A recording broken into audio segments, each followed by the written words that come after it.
So guys, we are inside our sample project. Here we have a base layer and a overlay. Now suppose we want to create a action zoom in effect with speed lines. For that, tap on this button to place a keyframe. Duration of the effect, suppose 3 seconds. Pinch out to zoom in.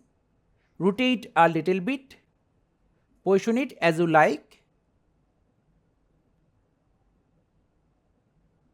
Finally, for the speed line effect, tap on this button, photos.